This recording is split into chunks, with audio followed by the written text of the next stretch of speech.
In spite of the anguish my addiction to drugs and alcohol has caused me, I wouldn't relinquish its lessons, and I certainly wouldn't tell other people, least of all young people, not to drink and take drugs.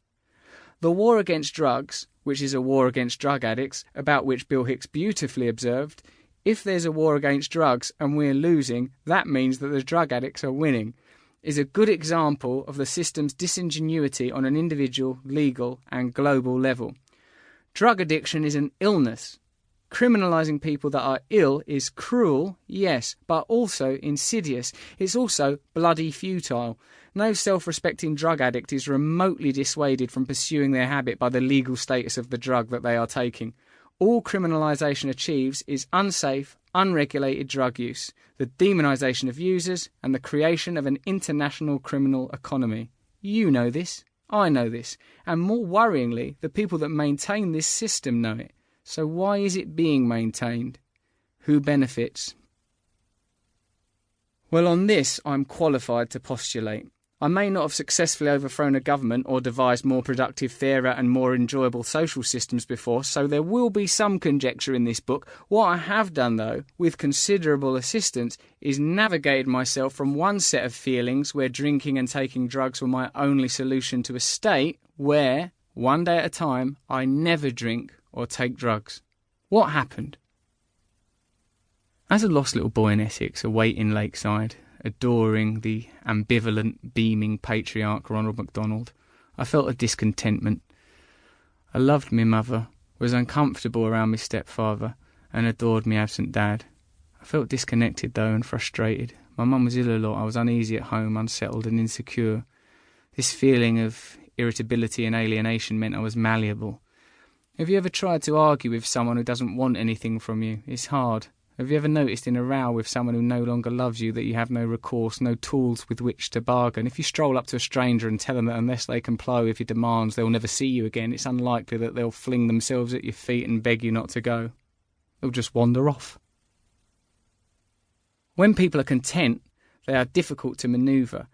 We are perennially discontent and offered placebos as remedies. My intention in writing this book is to make you feel better, to offer you a solution to the way you feel. I am confident this is necessary. When do you ever meet people that are happy, genuinely happy? Only children, the mentally ill, and daytime television presenters. My belief is that it's possible to feel happier because I feel better than I used to. I'm beginning to understand where the solution lies, primarily because of an exhausting process of trial and mostly error. My qualification to write a book on how to change yourself and change the world is not that I'm better than you, it's that I'm worse. Not that I'm smarter, but that I'm dumber. I bought the lie, hook, line and sinker. My only quality has been an unwitting momentum, a willingness to wade through the static dissatisfaction that has been piped into my mind from the moment I learned language. What if that feeling of inadequacy, isolation and anxiety isn't just me? What if it isn't internally engineered but the result of concerted effort, the product of a transmission, an ongoing broadcast from the powerful that has colonised my mind? Who is it in here inside your mind, reading these words, feeling that fear? Is there an awareness, an exempt presence gleaming behind the waterfall of words that commentate on every event, label every object, judge every one you come into contact with? And is there another way to feel? Is it possible to be in this world and feel another way? Can you conceive, even for a moment, of a species similar to us, but a little more evolved, that have transcended the idea that solutions to the way we feel can be externally acquired? What would that look like? How would that feel, to be liberated from the bureaucracy of managing your recalcitrant mind?